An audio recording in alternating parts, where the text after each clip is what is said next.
예, 안녕하십니까. MDMS의 조례일 목사입니다. 오늘의 말씀은 이사야 49장 10절 말씀이 되겠습니다.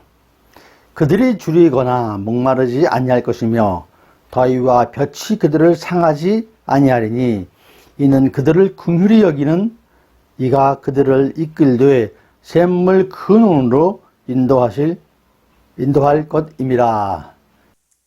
예, 이 말씀을 사만으로부터의 자유함이라는 제목으로 함께 은혜를 나누도록 하겠습니다. 저에게는 삼치가 있습니다. 맛있게 구운 생선 삼치가 아니라 음치, 놈치, 길치입니다. 요즘이야 길을 모르면 즉시 네이버 길찾기를 하면 되고 운전할 때도 내비게이션을 작동하면 목적지까지 찾아가는데 전혀 문제가 어려움이 없습니다. 특히 요즘 차량용 내비게이션이 얼마나 잘 나옵니까? 여러 가지 옵션 기능도 있어서 무료 도로를 선택해서 정감 있는 옛길로 갈 수도 있고 어린이 보호구역을 피해서 갈 수도 있고 더욱이 혼잡하고 막힌 길은 알아서 피해가니까 정말 만든 분들에게 감사하죠. 이렇게 편할 수가 없습니다. 길치라도 전혀 문제가 없죠. 내비에서 안내하여주는 여성분 말만 잘 따라가면 됩니다. 길 안내뿐만 아니라 실수하기 쉬운 곳에서는 더욱 상세히 알려주고 얘기해주고 또 실수하지 말라고 합니다. 제한속도 위반하지 말라고 얘기도 해주고 단속 카메라 있다고 알려주기도 하고 정체구간 피해가라고 알려주기도 합니다. 뭐 거의 퍼펙트 완전하지 않습니까? 그런데도 가끔은 아는 길이 아닌 다른 길로 안내하면은 안내해주는 여성분 말 안 듣고 내 생각으로 가기도 하죠. 그러다 보면은 아니나 다를까 길이 막힙니다. 교만을 부린 대가인가요? 우리의 삶 속에 이런 교만함이 얼마나 많습니까? 모든 상황에 맞게 우리가 못 보는 것도 다 보시고 다 아시고 판단하셔서 인도하시는데 저희들의 얄팍한 지식과 정보로 부리는 그 교만함이 얼마나 많습니까? 교만함을 버려야 합니다. 그게 잘 사는 인생입니다. 교만뿐만 아니라 사만을 버려야 합니다. 그래야 평안한 삶을 누릴 수 있습니다. 사만은 교만, 거만, 자만, 오만을 말하죠. 비슷비슷하다고 말할 수 있겠지만 좀 다릅니다. 교만은 잘난 체하며 뽐내고 건방진 것을 말하고 거만은 잘난 체하고 남을 업신여기는 것까지 들어갑니다. 자만은 자신이나 자신과 관련된 것을 스스로 자랑하고 뽐내고 과시하는 것을 말하고 오만은 교만이 잘난 체하고 옵실거리는 그런 의미가 중심인 것에 비해서 오만은 잘난 체하는 것에 남을 업신여기는 것까지 포함되는 의미를 갖습니다. 그러니 교만, 거만, 자만, 오만 없애야지요. 잠언에서는 이러한 사만한 사람을 만났을 때 어떻게 처신하는지 지혜 있는 말씀을 해주고 계십니다. 잠언 3장 34절에 진실로는 거만한 자를 비웃으시며 겸손한 자에게 은혜를 베푸시나니 하시며 또한 9장 12절에도 내가 만일 지혜로우면 그 지혜가 네게 유익할 것이나 내가 만일 거만하면 너 홀로 해를 당하리라 라고 하십니다. 13장 1절에서도 지혜로운 아들은 아비의 훈계를 들으나 거만한 자는 꾸지람을 즐겨 듣지 아니하느니라 라고 하였습니다. 교만에 대해서도 잠언 16장 18절에서 교만은 패망의 선봉이요 거만한 마음은 넘어짐의 앞잡이니라 라고 말씀하셨고 잠언 8장 13절에서는 여호와를 경외하는 것은 악을 미워하는 것이라 나는 교만과 거만과 악한 행실과 패역한 입을 미워하느니라 라고 말씀을 하셨습니다. 또 11장 2절입니다. 교만이 오면 욕도 오가거니와 겸손한 자에게는 지혜가 있느니라 라고 말씀하셨고 13장 10절에서도 교만에서는 다툼만 일어날 뿐이라 권면을 듣는 자는 지혜가 있느니라 라고 했습니다. 이어서 14장 3절에서도 미련한 자는 교만하여 입으로 매를 자청하고 지혜로운 자의 입술은 자기를 보존하느니라 라고 했습니다. 교만한 자는 매를 자청한다고 했습니다. 그 아래 18장 12절에서도 사람의 마음의 교만은 멸망의 선봉이요 겸손은 존귀의 길잡이니라 라고 하십니다. 또 이런 말도 있죠. 눈이 높은 것과 마음이 교만한 것과 악인이 형통하는 것은 다 죄니라. 죄에 대해서 말씀하고 있습니다. 눈이 높은 것, 마음이 교만한 것, 악인이 형통한 것 다 죄라고 하십니다. 시편 말씀 하나만 볼까요? 31장 23절에 너희 성도들아 여호와를 사랑하라. 여호와께서 진실한 자를 보호하시고 교만하게 행하는 자에게는 엄중히 갚으시리라 라고 말씀하십니다. 이렇듯 교만은 미련한 것이며 멸망의 손병이며 죄라고 합니다. 교만, 거만은 악이라고 합니다. 얼마나 무서운 것인가요? 나도 모르게 부지불식간에 나오는 것만 오만, 교만, 자만의 사만 이런 것들이 악이요 죄라고 하시는 것이죠. 그러면 어떻게 해야 사만으로부터 우리가 자유로울 수 있을까요?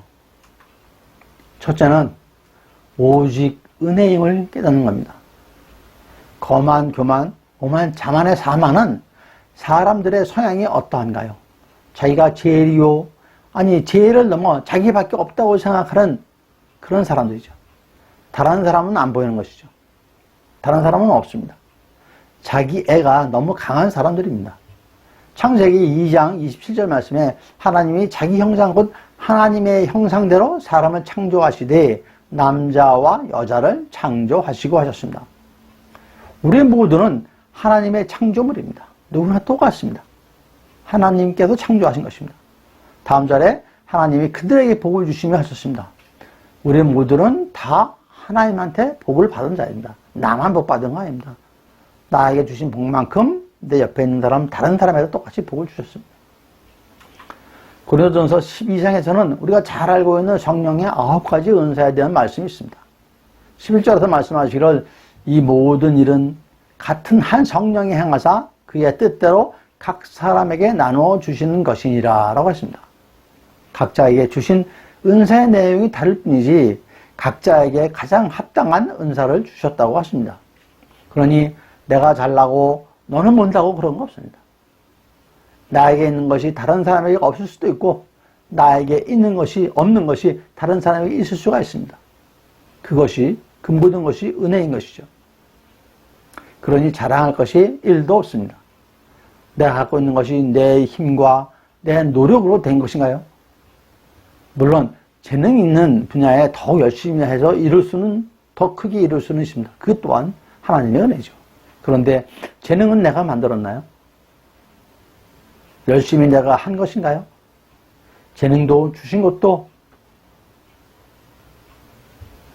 열심도 주님께서 마음을 주시고 기회도 주시고 상황도 만들어 주시며 도와주신 것입니다. 그러니 그 모든 것이 은혜이죠. 그런데 자랑할 것이 무엇이 있겠습니까? 오직 은혜입니다. 솔라 그라티아입니다. 받은 은혜에 감사하며 감사함으로 또한 베풀어야 하는 것이죠. 코람데오라는 용어를 잘 아실 것입니다. 오직 예수라는 뜻으로 라틴어이죠. 코람과 데우스의 합성어로 영어로 하면 before와 God의 합성어입니다.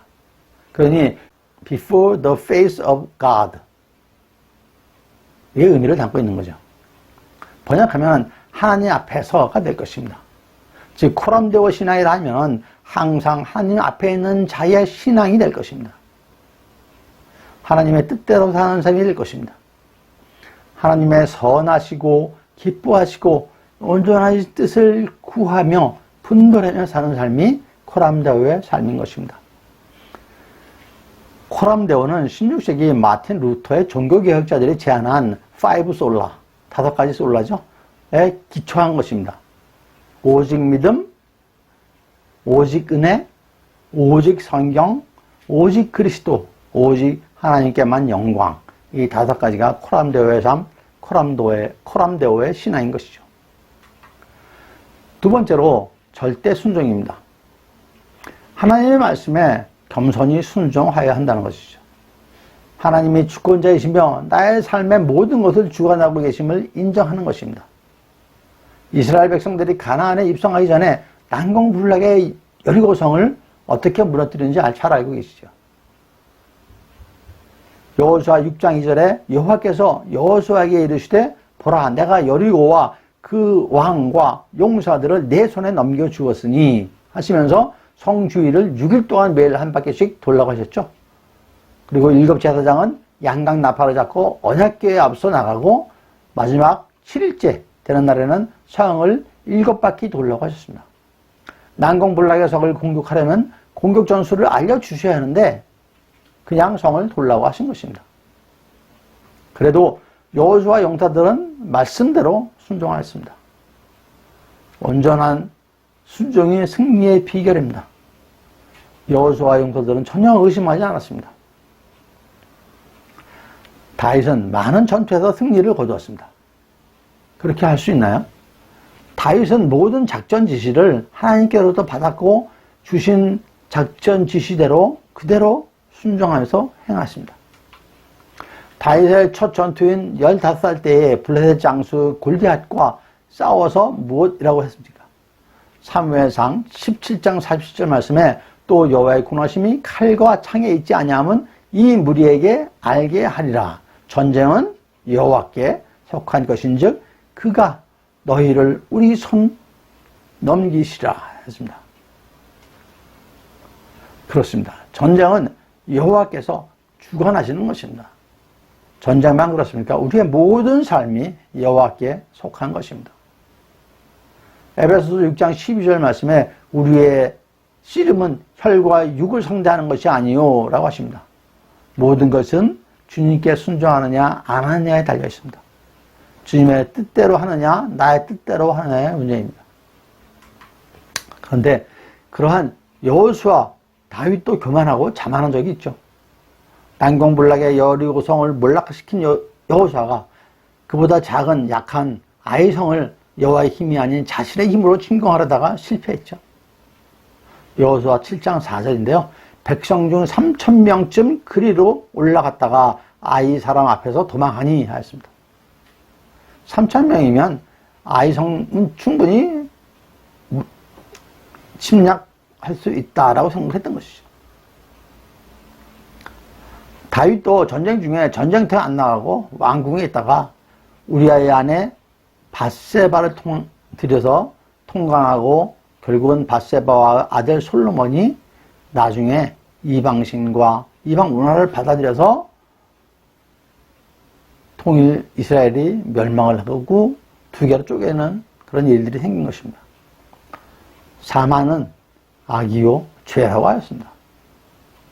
주님의 말씀 앞에 바로 서지 않는 것이 죄입니다. 순종하지 않는 것이 교만이고 오만이고 자만이요 죄인 것입니다.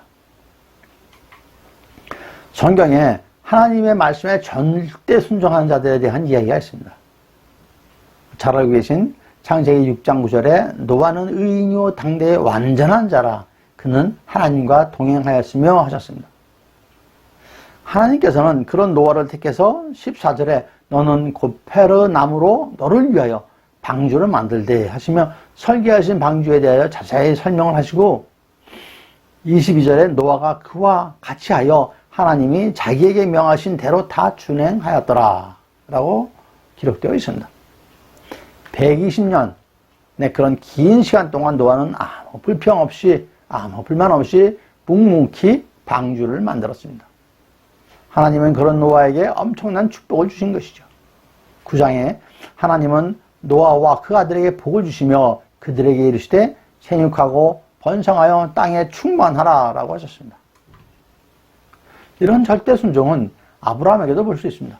하나님은 창세기 12장에서 여호와께서 아브라함에게 이르시되 너는 너의 고향과 친척과 아버지의 집을 떠나 내가 네게 보여줄 땅으로 가라 하셨으며 100세에 허락하신 외아들 이삭을 22장에서는 하나님이 아브라함을 시험하시려고 하면서 이삭을 번제물로 바치도록 명하셨죠. 아브라함과 이삭은 이러한 일을 행하면서 아무런 반론과 불평과 원망 없이 묵묵히 절대적 순종의 자세를 보였습니다. 모세는 어떤 거예요? 이스라엘 백성의 노예로 지낸 그 애굽 땅에서 그들을 구해낸 모세.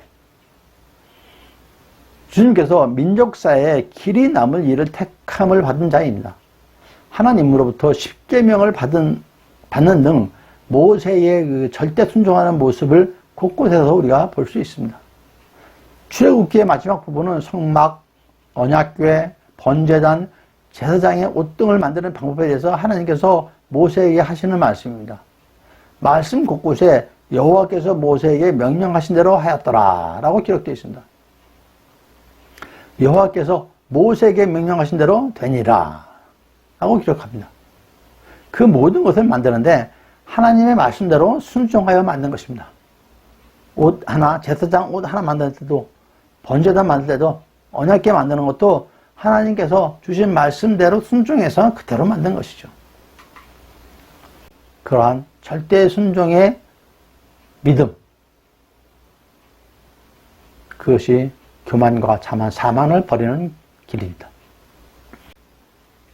세 번째로 주님의 인도하심을 따라야 합니다. 여러분, 먼저 질문을 드리겠습니다.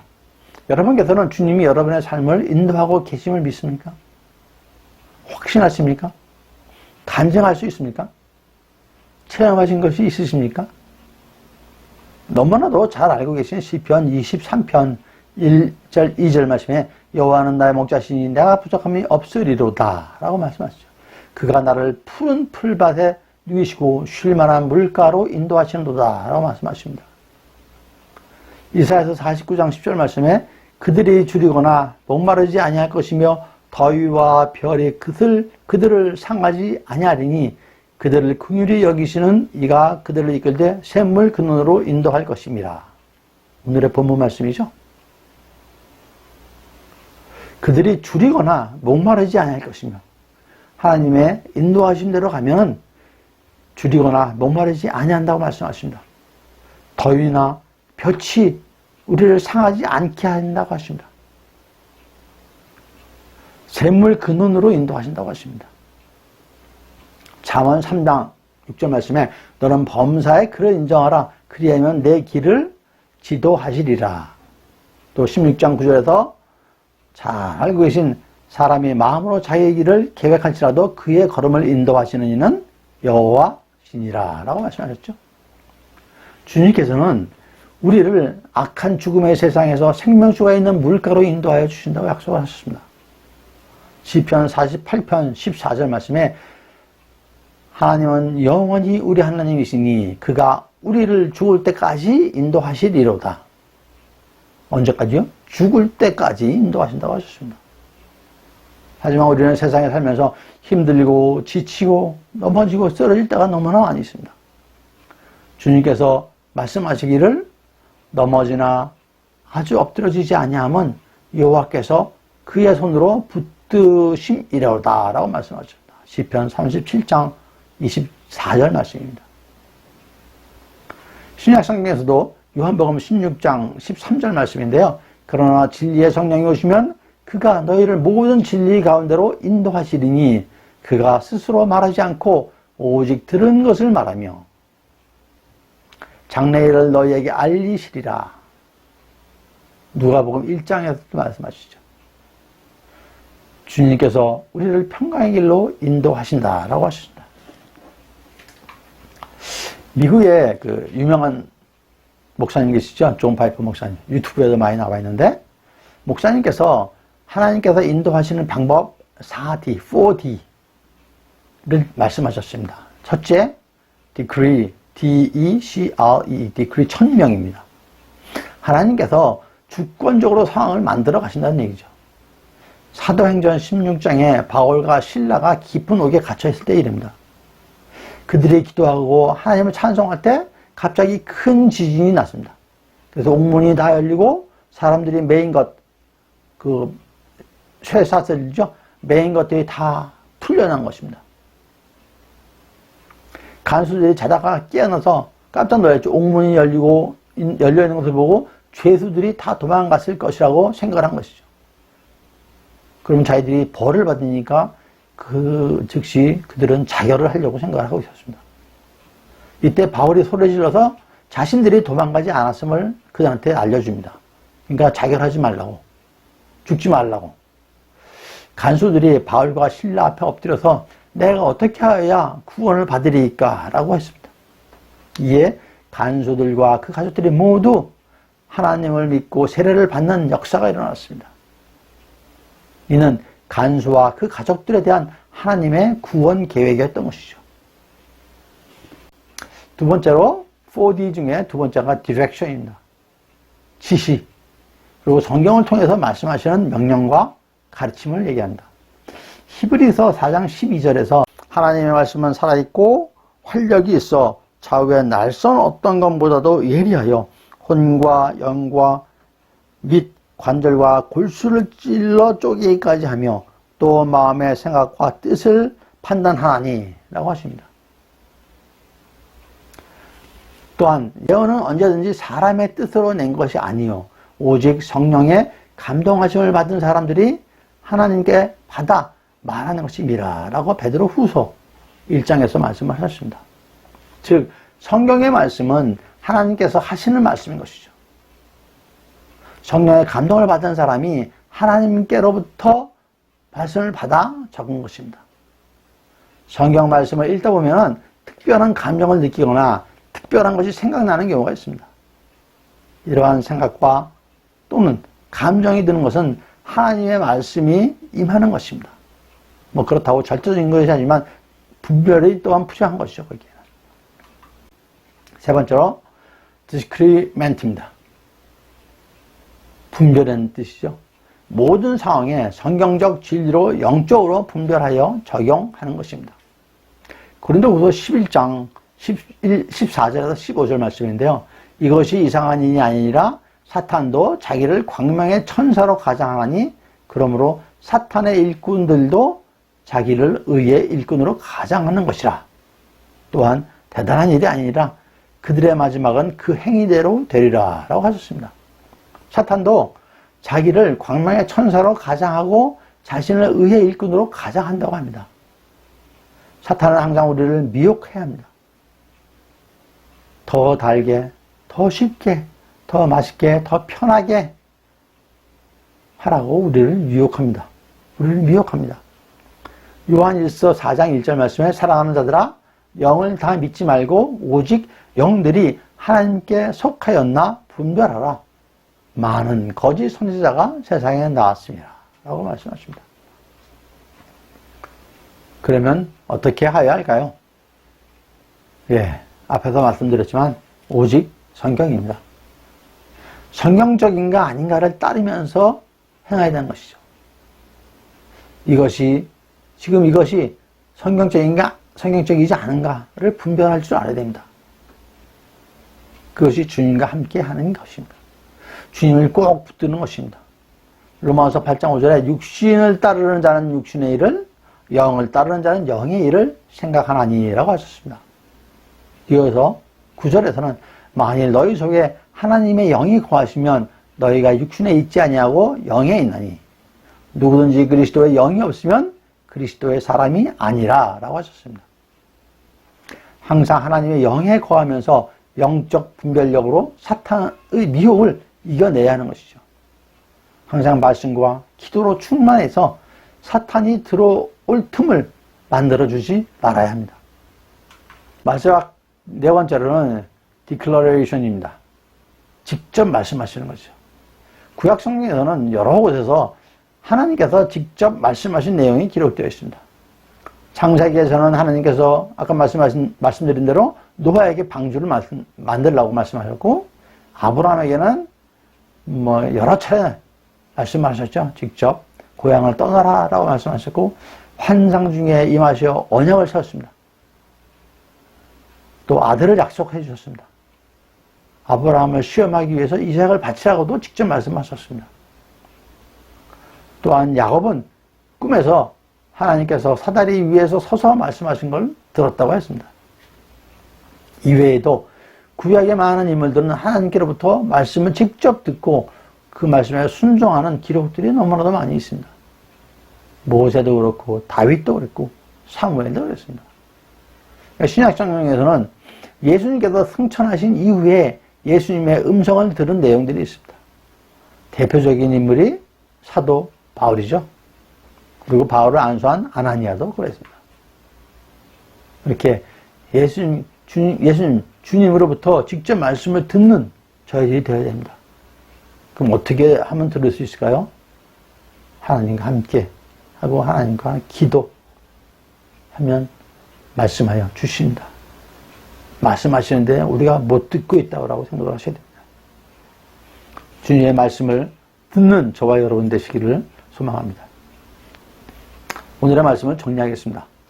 거만, 오만, 교만, 자만의 그 사만에 빠지지 않기 위해서는 나의 모든 것이 오직 은혜임을 인정해야 합니다.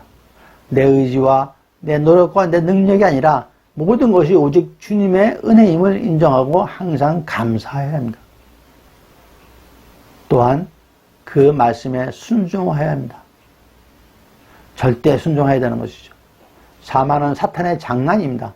말씀에 순종하지 말라는 사탄의 미혹입니다. 내 뜻이 있을 자리가 없어야 되는 것이죠. 오직 하나님의 뜻만이 있어야 되는 것입니다. 그러므로 마지막으로 항상 주님의 인도하여 주심을 구해야 합니다. 사탄은 무시로 우리를 무너뜨리려 합니다. 거기에 대항하기 위해서는 오직 말씀과 기도로 주님을 구해야 합니다. 항상 하나님 앞에서 코란도의 삶을 사는 저와 여러분이 되시기를 축원드립니다. 감사합니다. MDMS의 조래을 목사였습니다.